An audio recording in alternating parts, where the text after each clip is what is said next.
আজকে 4th জানুয়ারি 2025। আর আমি সকালবেলায় বাড়িতে রান্না বান্না সেরে একটু রান্না নিয়ে চলে এসেছিলাম দিদির বাড়িতে। দিদির বাড়িতেই সবাই মিলে খাওয়া দাওয়া করে এখন ওপরে আসলাম ছাদে। আর আজকে সন্ধেবেলাতেই দিদিদের বাড়ির এই ছাদে আয়োজন করা হয়েছে দাদা শোনার জন্য স্মরণসভার অনুষ্ঠান। আর আশা করি তোমরা সবাই খুব ভালো আছো, সুস্থ আছো। আর আজকে আমি যেই ব্লগটা বানাবো সেটাই থাকবে আমার দাদা সোনার প্রতি আমার শ্রদ্ধার্ঘ্য।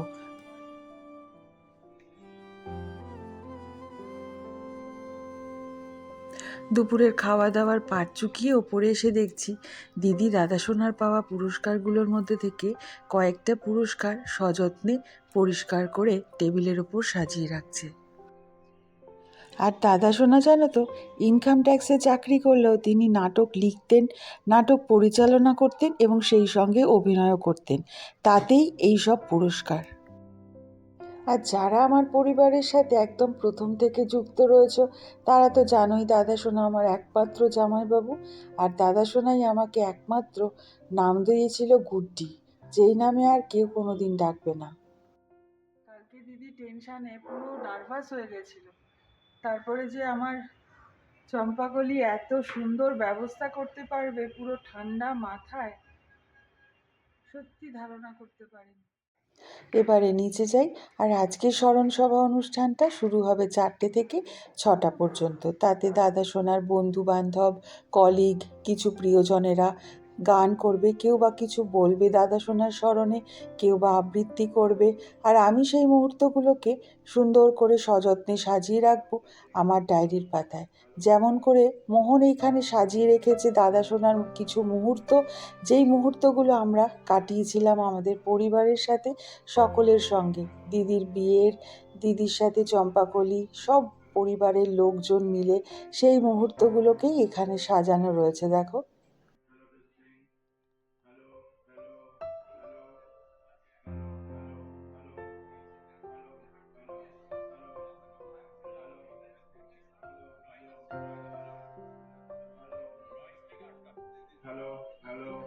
তবে 2 ঘন্টার অনুষ্ঠানটাকে আমি হয়তো 20 মিনিট কিংবা 25 মিনিটের মধ্যে আমাকে কভার করতে হবে। তাই জন্য হয়তো সকলের সব মুহূর্তটা আমি ক্যামেরাবন্দি করে তুলে রাখতে পারবো না। তার থেকে কিছু কিছু অংশই আমি তুলে রাখবো। তাতে হয়তো কেউ খারাপ লাগতে পারে, তবে এটা আমার একদমই অনিচ্ছাকৃত, বিশ্বাস করো।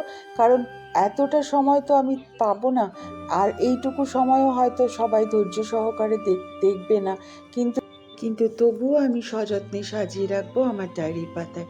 যারা শেষ পর্যন্ত ভিডিওটা আমার দেখবে তাদেরকে জানাবো অসংখ্য ধন্যবাদ, কারণ এটা আমার দাদা সোনার প্রতি সম্মান এবং ভালোবাসা ও শ্রদ্ধার্ঘ্য। আর তো বিশেষ কিছু আমার বলার নেই। চলো, অনুষ্ঠানটি শুরু হতে চলেছে, আমরাও বসে পড়ি তোমাদেরকে সঙ্গে নিয়ে।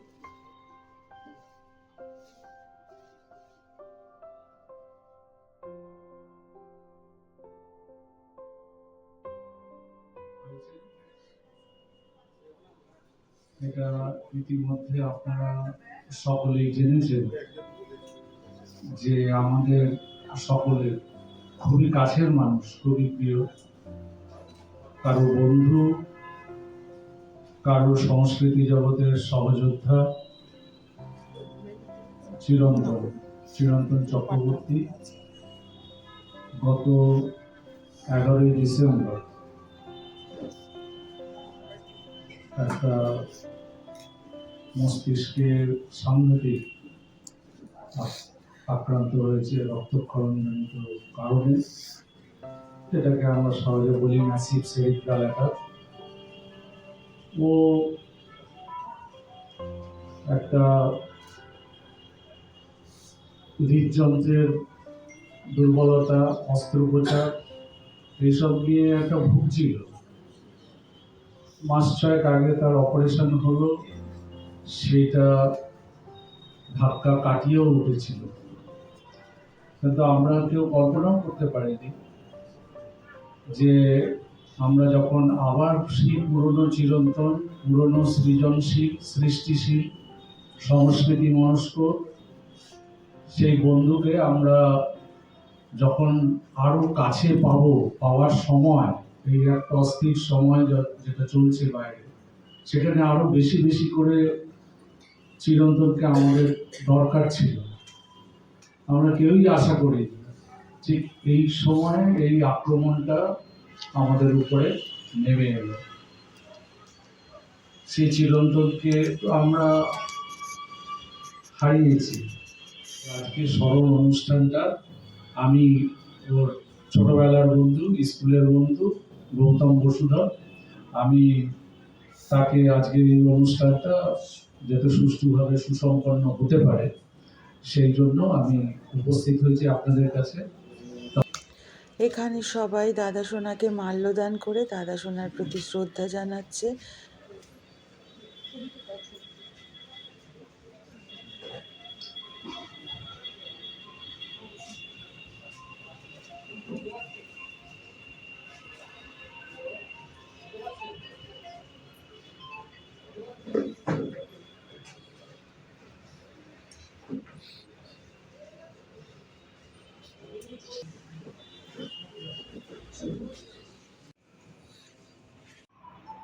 সকলের প্রিয় প্রয়াত চিরন্তন চক্রবর্তীর স্মরণে আমাদের শ্রদ্ধার্ঘ্য।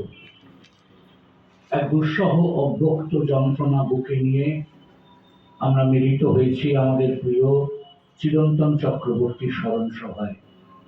গত 11ই ডিসেম্বর 24 মস্তিষ্কের ভয়ঙ্কর রক্তক্ষরণ জনিত কারণে অকালেই নিভে গেল তার জীবনদীপ।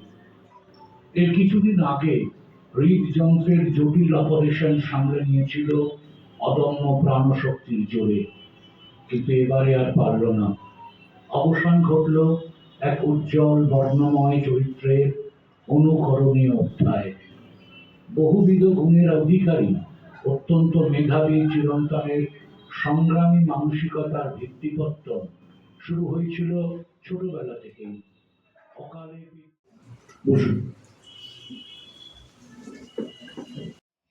আর এই গানটি দূর হস্টেল থেকে রেকর্ড করে পাঠিয়েছে দাদা সোনার ছোট বোনের মেয়ে রূপসা।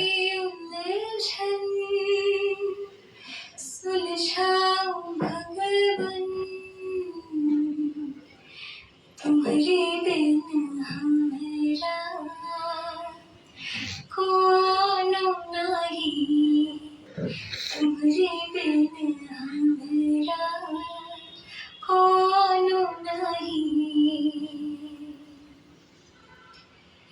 तुम ही हमको संभाले, तुम ही हमारे रखवाले, तुम्हारे बिन हमारा कोनो नहीं। এমন একটি জায়গায় এসেছি, এখানে ঠিক একটি সুন্দর আনন্দ সন্ধ্যা কাটিয়ে গিয়েছিলাম। এই চিরন্তনদার ছাদে নতুন নববর্ষের একটি অনুষ্ঠানে সেদিনের কথা বারবার মনে হচ্ছে। আজ দাদা চলে গেছেন চিরশান্তির দেশে, উনি ভালো থাক এটাই কামনা করছি। মহাবিশ্বে কিছু হারায় না কভু,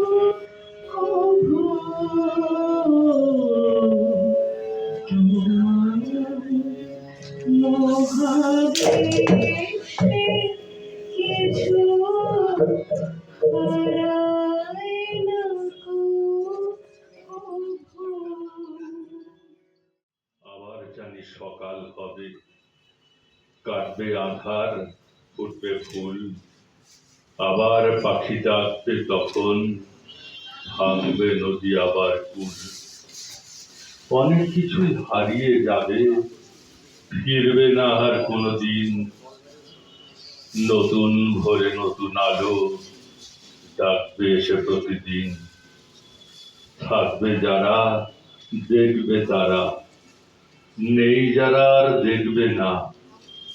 সত্য এটাই, আধার আলোর কিছু তো আর ছাড়বে না। নিত্য প্রেমের জ্বলবে মশাল, নিভে আবার জ্বলবে ঠিক। এই পৃথিবী এমন ভাবেই চলবে জানি দিগ্বিদিক। ভাঙছে শোকে, ভাঙছে মন, চলছে আশায় চিরন্তন।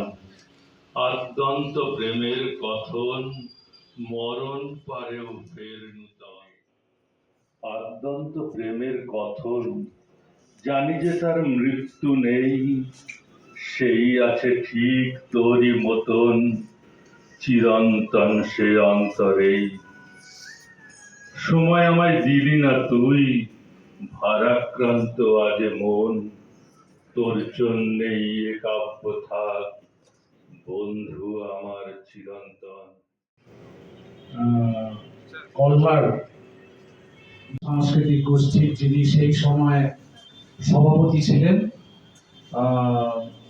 শ্রী অরূপ বসু, তিনি আমাদের মধ্যে উপস্থিত আছেন। আমাদের কাছে অরূপ বসু।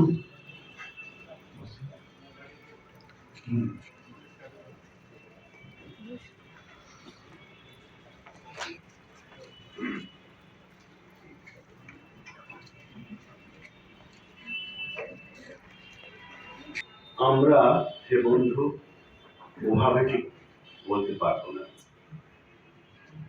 ওভাবে বলতে কি বোঝাচ্ছে একটু বুঝিয়ে বলি। কমরেড জ্যোতি বসু মারা গেছেন, তার মরদেহ বিধানসভায় শায়িত আছে। তার ছাত্র জীবনের বন্ধু সিদ্ধার্থ শঙ্কর রায় এসে একটু ফুল দিলেন। ওখানে রাখা একটি স্মারক পত্রে উনি লিখলেন, বন্ধু খুব তাড়াতাড়ি আসছি, dear friend I will come সুন।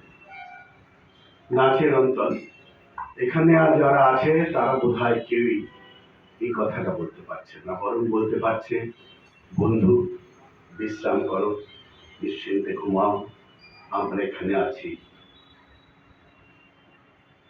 তোমার কিছু অসম্পূর্ণ কাজ সম্পূর্ণ করার জন্য। আমার সশ্রদ্ধ প্রণাম জানিয়ে বিষয় পরিবেশনা করছি। উনি গান শুনতে ভালোবাসতেন, কিন্তু কখনো বুঝতে পারেনি যে শিল্পী ওনার এইরকম একটা অনুষ্ঠানে আমাদের গান শোনাতে হবে। যাই হোক, যেখানে থাকুন ভালো থাকুন।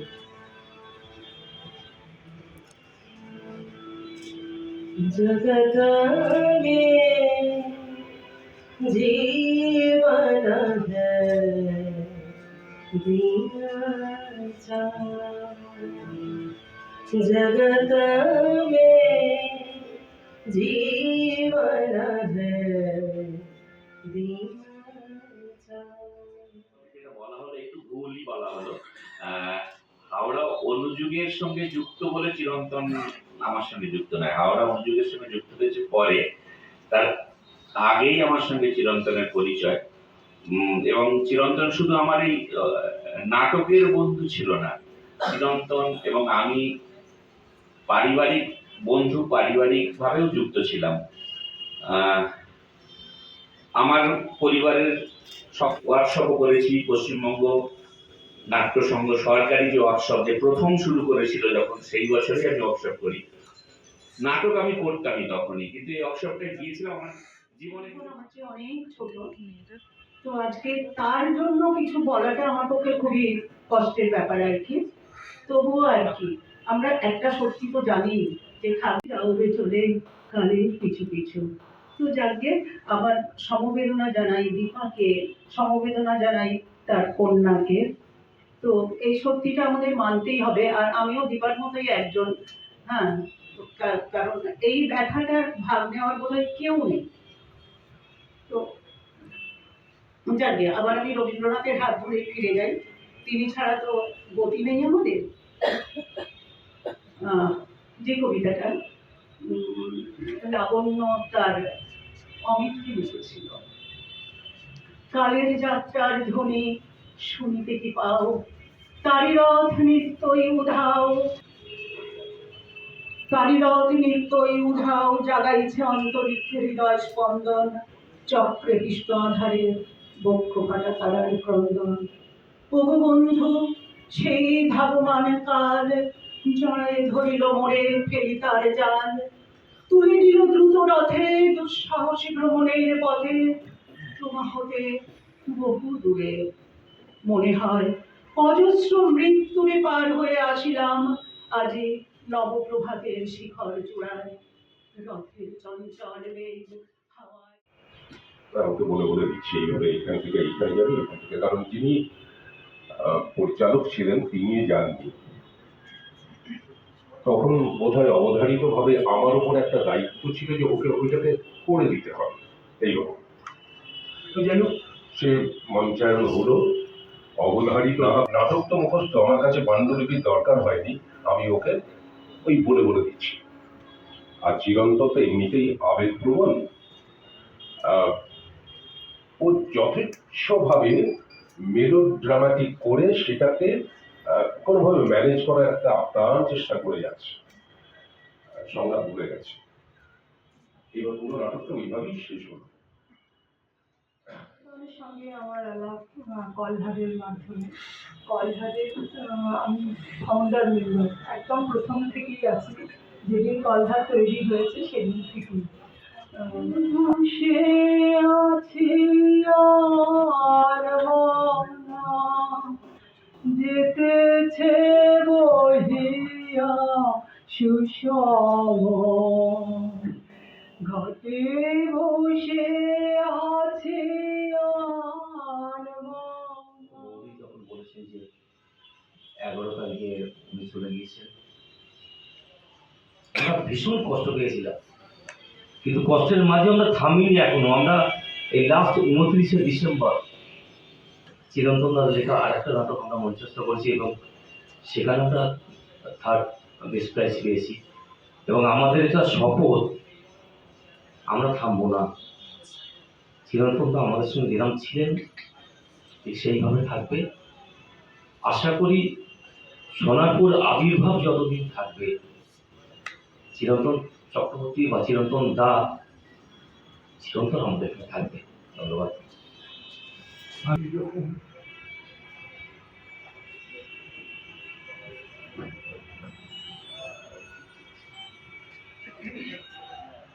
এরকম একটা অনুষ্ঠানে যে আমাকে বলতে হবে এটা আমি ভাবতে পারি না। চিরন্তন আপনারা জানেন ভাবি জয় হিসেবে চিরন্তন আমার সারা বললে ভুল হবে, আমার ভাইয়ের মতো ছিল। যে কোনো ব্যাপারে, আমি পারিবারিক দিকটাই বলছি, যে কোনো ব্যাপারে সবসময় আমাকে জিজ্ঞাসা করতো এবং ওই আমার নাম দেয় বাবু সাহেব, যেটা এই পরিবারের মধ্যে এই নামেই আমি পরিচিত। আমার সব কথাবার্তা গুলিয়ে যাচ্ছে, ওর সম্বন্ধে বলতে গিয়ে গুলিয়ে যাচ্ছে। ও অত্যন্ত আবেগপ্রবণ, যেটা আমি বাবার মতো তো ভালো লিখতেও পারি না, বলতেও পারি না, তো চেষ্টা করবো। কিছু লিখেছি বাবার স্মরণে, সেটা একটু পড়ে শোনাবো। তার আগে আপনারা সকলে যারা আজকে উপস্থিত হয়েছেন, যারা এত দূরে আসতে পারেনি কিন্তু মনে প্রাণে আমাদের সাথে আছেন, তাদের সকলকে অনেক অন্তর থেকে অনেক অনেক ধন্যবাদ। গোপাল কাকু, অনিমেষ কাকু, গৌতম কাকু আর সবাই যারা আমাদের সাহায্য সহযোগিতা করেছে এই অনুষ্ঠানটি সুন্দরভাবে আয়োজন করতে, তাদেরকেও অনেক অনেক ধন্যবাদ। আমার বাবা আমায় সবসময় বলতেন, সবসময় না, হঠাৎ মাঝে মাঝে ভয় হতো, তখন আমায় বলতো, রিতমা আমি চলে গেলে আমার জন্য আর কিছু করতে হবে না, শুধু একটা স্মরণ সভা করো, যেখানে আমার প্রিয় মানুষগুলো একত্রিত হয়ে আমাকে একটু মনে করবে, ব্যাস করি আর কি। আর সেই মুহূর্তটা খুব শিগগিরই চলে এসছে। বাবা বুঝতে পারেনি যে এত তাড়াতাড়ি চলে আসবে, কিন্তু আমি জানি যে অ্যাটলিস্ট আশা করছি যেখানে আছে বাবা, দেখে ভালো লাগছে বাবাকে আমরা সবাই এখানে আছি একসাথে।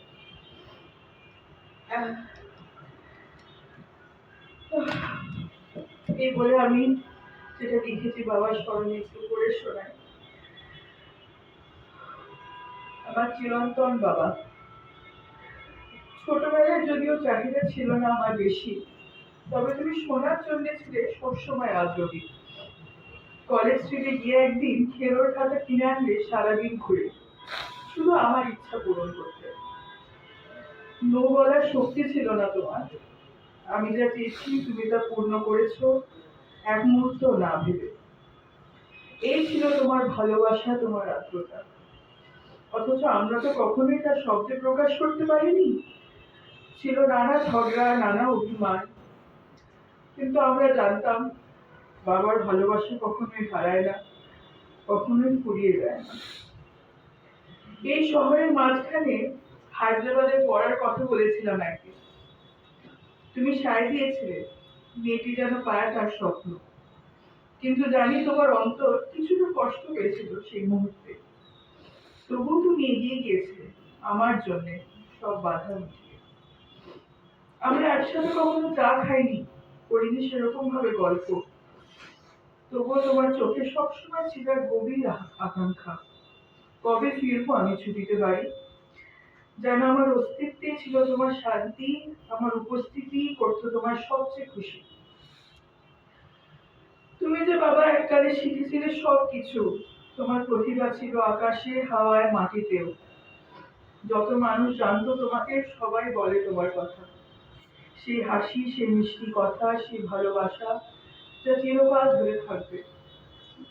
তুমি চলে গেছো, তবুও তুমি আছো আমার মধ্যে চিরন্তন ভাবে। যতদিন বাঁচবো তোমার ভালোবাসা থাকবে রয়ে। আমি জানি তুমি ছিলে সব সময় আমার পাশে এবং থাকবে। আমার সমাদৃত চিরন্তন ভালো বাবা। নমস্কার।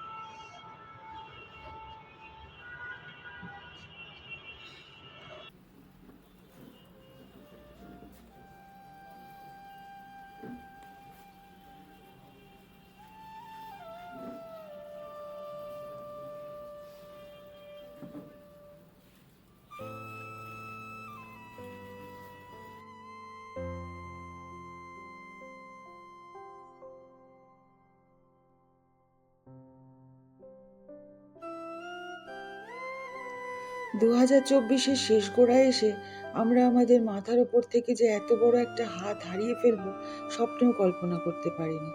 যাই হোক, ব্লগটা এখানেই আস্তে আস্তে শেষ করছি। অনুষ্ঠানও এখানেই শেষ হয়ে গেছে। তোমাদের সঙ্গে নিয়ে আজকে আমি দাদা সোনার প্রতি শ্রদ্ধার্ঘ অর্পণ করলাম।